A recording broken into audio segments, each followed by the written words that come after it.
কাফেররা চক্রান্ত করতেছে মোহাম্মদ সাল্লাল্লাহু আলাইহি সাল্লামের সাথীগণকে তারা ধ্বংস করে দিবে, মেরে ফেলবে, তারা যেন সামনে বাড়তে না পারে, এমন এমন কাজ করতেছে। তারা অর্থনৈতিকভাবে প্রথমে চাপ দিয়েছে। তারা কি বলেছেন? হুমুল্লাযীনা ইয়াকুলুনা লা তুনফিকু আলা মান ইনদা রাসূলিল্লাহ হাত্তা ইয়ানফাদু। বলছে তোমরা খবরদার, মুহাম্মদের সাথী যারা আছে এদেরকে অর্থনৈতিক কোনো সহযোগিতা করবে না। আল্লাহ বলছে ওয়ালিল্লাহি খাযাইনুস সামাওয়াতি ওয়াল আরদ। এই বেওকুফেরা জানে না আসমান জমিনের সব ভান্ডারের মালিক হচ্ছেন আল্লাহ পাক রব্বুল আলামিন। কাফেরদের প্রথম টার্গেট হচ্ছে অর্থনৈতিকভাবে ঘায়েল করা। এই জন্য ইন্ডিয়া চিন্তা করছে আমরা এদেরকে ঘায়েল করতে হলে অর্থনৈতিকভাবে বাংলাদেশকে ঘায়েল করতে হবে। তাই তারা প্রথম কাজ করেছে 12টি ডিস্ট্রিক্টের ফসলগুলোকে সব মাটির তলে মিশিয়ে দিল। অনেক বুদ্ধিজীবী ভারত প্রেমিক যারা আছেন তারা বলবে না, ওভারলোড হয়ে গেছে তাই বাধ্য হয়ে ছেড়ে দিয়েছে। ওভারলোড কি একদিনে হয়? আমরা বাল্যকালে খেলতাম তো বাদ দিতাম, ছোট ছোট ডাঁড়া দিয়ে বাদ দিতাম, কিছুক্ষণ ধরে রাখতে পারতাম, পরে দেখছি ধীরে ধীরে বাঁধতেছে, এখান থেকে পানি বের হতে লাগলো, ফের ওখানে মাটি দিতাম, দিতে দিতে যখন বেশি ওভারলোড হয় বলছে আরও বাদ দে, একবারই ছাড়বো দেখতে মজা লাগবে, একবারই ছাড়বো দেখতে মজা লাগবে, এই জন্য আরও বাদ দিতাম, দিতে দিতে দিতে যখন দেখছি থামতে পারলাম না তখন একসাথে দিলাম ছেড়া, মজার জন্য। তারা আমাদের সাথে মজা করেছে, মজা। তারা আগে থেকেই বর্ষাকাল একটা বাঁধ ছেড়ে দিতে পারত, ধীরে ধীরে পানিটা চলে যাক, ওভারলোড হচ্ছে, বৃষ্টি হচ্ছে, নিঃসন্দেহে আবহাওয়া দপ্তর তাদের সতর্কবাণী জানাচ্ছে কোনো সন্দেহ ছাড়া, কিন্তু তারা এটা করে নাই। অথবা এতটুকু করতে পারত, আমাদের পানি ওভারলোড হতে যাচ্ছে, সুতরাং আমরা ধরে রাখতে পারবো না, আমাদের প্রতিবেশী আপনারা একটু সাবধান হয়ে যান, সতর্ক হয়ে যান। কিন্তু তারা এটাও বলে নাই। হঠাৎ কখন কি করে এটা তারাই জানে। তাদের একটাই, মাঝে মাঝে এভাবে করে অর্থনৈতিকভাবে বাংলাদেশকে আমরা মাটির সাথে মিশিয়ে দিই।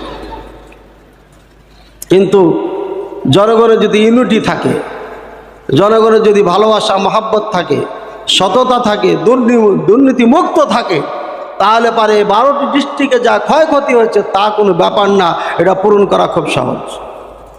অনেকে টাকা রাখার জায়গা ব্যাংকে নাই, তখন বাড়িতে রেখেছে, বালিশে রেখেছে, তোষক বানিয়েছে, সোফা বানিয়েছে। এই টাকাগুলো এখানে ফেলে না রেখে গরিব দুঃখীর পাশে বন্টন করলেই হয়। কিন্তু দুর্নীতিবাজ যারা, এদের কত টাকার দরকার এরা আল্লাহ ভালো জানে। যাক ভাইয়েরা, ফিরআউন চক্রান্ত করেছিল মুসলমানকে আপনার নির্মূল করে ফেলবে, জুলুম অত্যাচারের আপনার রুয়াল চালিয়েছে তাদের উপরে, কিন্তু দমাইতে পারে নাই, কারণ এটা আল্লাহ পাক রব্বুল আলামিনের পক্ষ থেকে হেফাজতের দায়িত্ব আল্লাহ নিয়েছেন।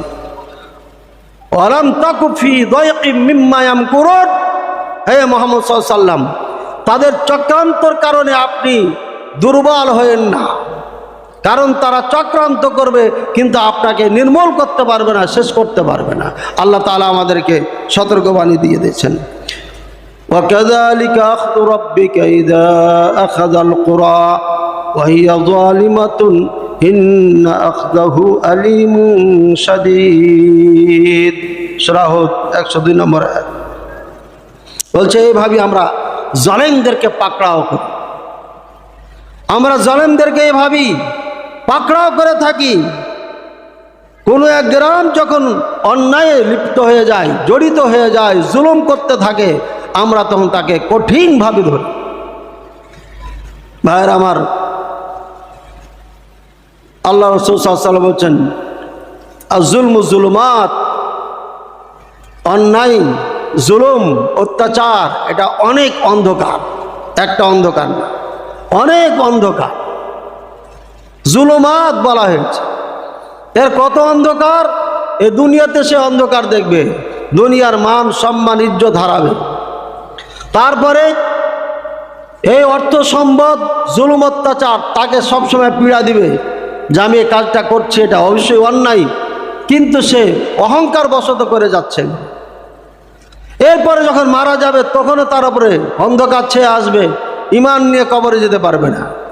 কবরে যখন যাবে 3টি প্রশ্ন উত্তর দিতে পারবে না, সেখানেও তাকে অন্ধকার ছেয়ে ফেলবে তার পাপাচার। কিয়ামতের ময়দানে যখন উপস্থিত হবে তখনও তাকে অন্ধকারে ছেয়ে ফেলবে, সেখানেও সে নিরুপায় হয়ে যাবে। এরপরে জাহান্নামে যাবে, সেখানেও তাকে অন্ধকারে ছেয়ে ফেলবে, সেখানেও নিরুপায় হবে। অর্থাৎ কোথাও তার বাঁচার রাস্তা থাকবে না। জুলুম হচ্ছে অন্ধকার, অগণিত অন্ধকার। তার জীবনে কত অন্ধকার নেমে আসবে এটি আল্লাহ ছাড়া কেউ জানে না, সে নিজেও জানে না। আল্লাহ তাআলা বুঝার তৌফিক দান করুন।